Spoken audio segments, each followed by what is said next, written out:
thấu mê từ này xuống đến cầm đầu xuống nghe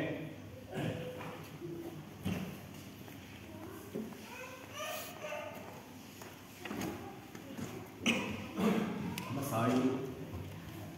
enjoy how to the pass no process. Amen. Ba tu cha kasia ra katia ma se kasia metal sia to. Voi la kau thano ten he choi voi la bula. Tiang pun cha se ni te le lo me ka hu pura ke ma ko ba sa ma kan nu bula ko na ma ki me ro katia ma se an ka ti ai cho la in khom lo ve nga ti ai khom lo wa cho hu pur tak chung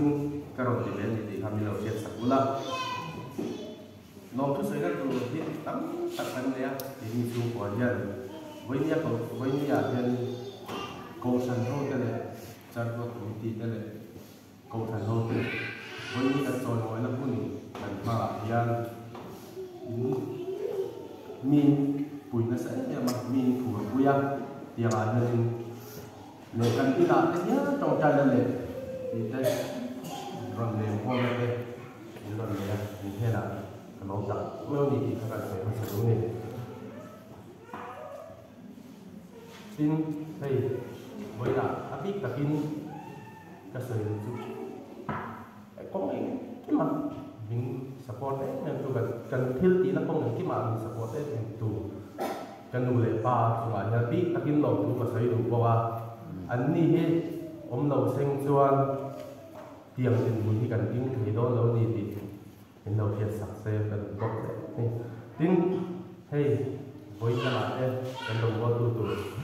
discuss ra là mấy cái hành động thấy cái như thôi nói là vẫn tốt đấy thì khác mình đầu tiên sạc bọc xe lên dài lòng có của cái bộ anh nó mắng anh nó mình cắt giá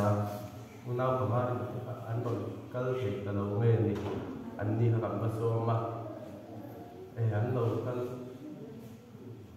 hồi anh nghe ông là what mình anh nói là thành lập được anh nói cũng là lỗi rủi ro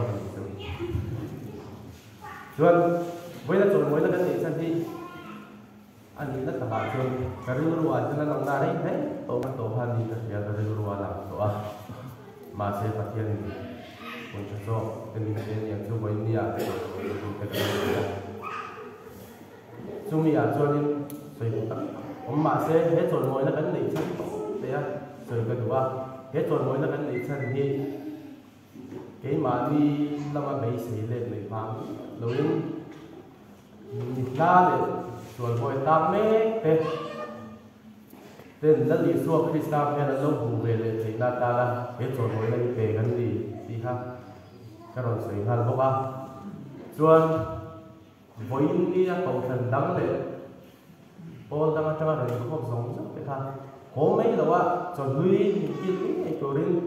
căn đồ so về châu lý chung là phần cái xã ta là sẽ cái nó bé